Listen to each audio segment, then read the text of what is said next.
bongkok yang lupa diri. Pada zaman dahulu, tersebutlah kisah pemuda yang bernama Si Bongkok. Si Bongkok hidup bersama ibunya yang sudah tua di dalam pondok buruk yang usang. Mereka tinggal di kampung Pulai. Si Bongkok sering diejek kerana mukanya yang hodoh dan badannya yang bongkok.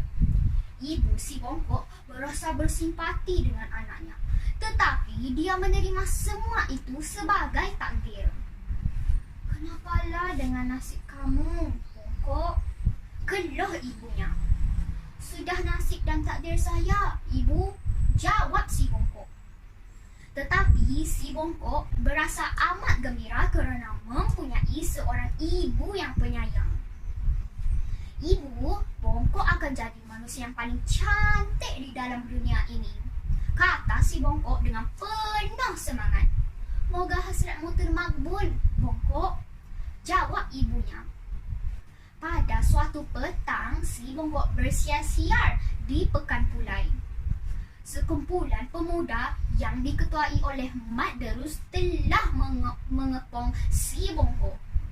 "Hai kawan-kawan, tiada manusia yang lebih bodoh, cacat dan hina selain Si Bongkok," kata Mat Derus dengan nada yang angkuh dan sombong. "Betul itu, Derus. Mari kita kerjakan si bodoh ini," kata salah satu daripada kawan Mak Derus. Si Bongkok berasa amat sedih kerana dirinya diperlakukan sebegitu.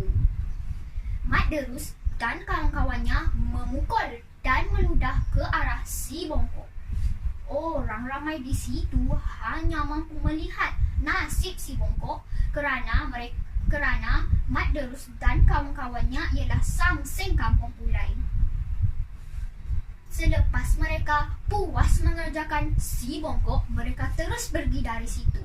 Si Bongkok pun terus melalu daripada situ sambil berkata di dalam hatinya, "Nanti kau Mat Derus, kalau aku ditakdirkan menjadi cantik, engkaulah manusia yang pertama aku akan kerjakan," kata Si Bongkok. Si Bongkok pun terus berlalu daripada situ. "Si Bongkok, kamu dari mana ni?" soal ibu Si Bongkok. "Saya dari Pekan Pulai, Ibu," jawab Si Bongkok. Si Bongkok pun menceritakan apa yang telah terjadi terhadap dirinya. Ibunya menasihati, Tuhan akan membalas sesiapa yang menyakiti hati orang lain. Pada suatu malam, Si Bongkok sedang berehat di tempat serambi teratak usangnya. Tiba-tiba, dia didatangi oleh lelaki tua yang berpakaian cantik dan cahaya sekelilinginya. Si Bongkok tergamam melihat lelaki tua itu. "Wahai pemuda yang bernama Si Bongkok, aku sudah lama mengetahui kisah hidupmu. Janganlah kau bersedih. Mudah-mudahan engkau akan jadi manusia yang paling cantik di dalam dunia ini," kata lelaki tua itu. Si Bongkok tersedak mendengar kata-kata lelaki tua itu. "Betulkah?" soal Si Bongkok. "Aku memang nak jadi manusia yang cantik kerana aku sudah tidak tahan dengan cacian dan makian oleh orang yang tidak berhati perut di dalam kampung Pulai ini."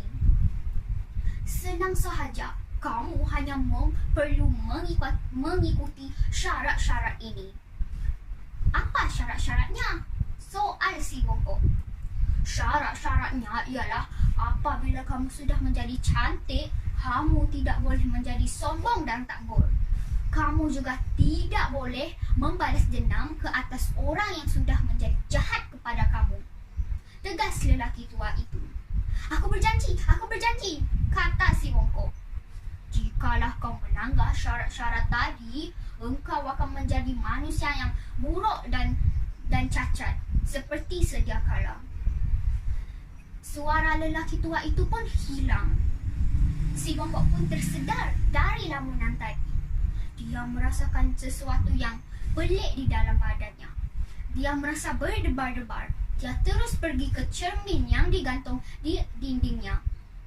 "Aku sudah cantik, aku Si bongkok pun terus mendapatkan ibunya yang sedang memasak di dapur. Ibunya tergamam melihat anaknya yang bodoh dan cacat sekarang ini ialah manusia yang cantik dan kacak. Akhirnya hasratmu termakbul, bongkok, jawab ibunya. Daripada saat itu, hidup si bongkok telah berubah. Dia tidak lagi merasa hina diri. Si bongkok pun terus pergi ke Pekan Pulai. Wahai penduduk kampung Pulai, aku hendak memberitahu kamu semua. Jikalau kau semua mahu tahu, akulah orang yang kau hina, yang kau keji dan yang paling bodoh di dalam kampung Pulai ini. Aku ialah si bongkok. Jerit si bongkok dengan penuh gembira. Orang ramai di situ terkejut melihat wajah baru si bongkok. Si bongkok berasa bangga diri dan sombong. Dia mahu membalas dendam ke atas Mak Derus yang mengejeknya selama ini. Si bongkok terus pergi ke rumah Mak Derus. Dengan perasaan marah, si bongkok menjerit, "Wahai Mak Derus, keluarlah kau!" Mak Derus pun muncul di depan pintu. "Siapa kau ni?" menjerit nama orang tanpa beri salam, kata Mak Derus. "Ha, kau sudah lupa siapa aku. Aku ialah si bongkok," kata si bongkok. Si bongkok soal Mak Derus dengan perasaan yang hairan dan terkejut. Si bongkok sudah lupa perjanjiannya dengan lelaki tua itu. Dia terus berlagak sombong dan angkuh. "Aku ialah manusia yang paling cantik dan kacak, dan engkau ialah manusia yang paling bodoh di dalam kampung Pulai ini," kata si bongkok. Tiba-tiba ribut yang kuat berlaku. Si bongkok pun baru teringat janjinya dengan lelaki tua itu. "Ya Allah, aku sudah mungkir janji," kata si bongkok. Si bongkok pun terus melari pulang untuk mendapatkan ibunya. "Maafkan bongkok, ibu," kata si bongkok. "Sudahlah bongkok, disebabkan sifat takbur dan sombong kamu, kecantikan yang kamu ada telah dirampas. Terimalah semua ini sebagai ujian," kata ibu si bongkok. Daripada saat itu, hidup si bongkok telah berubah. Dia sangat menyesal.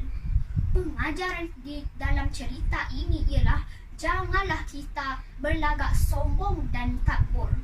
Sekian, terima kasih.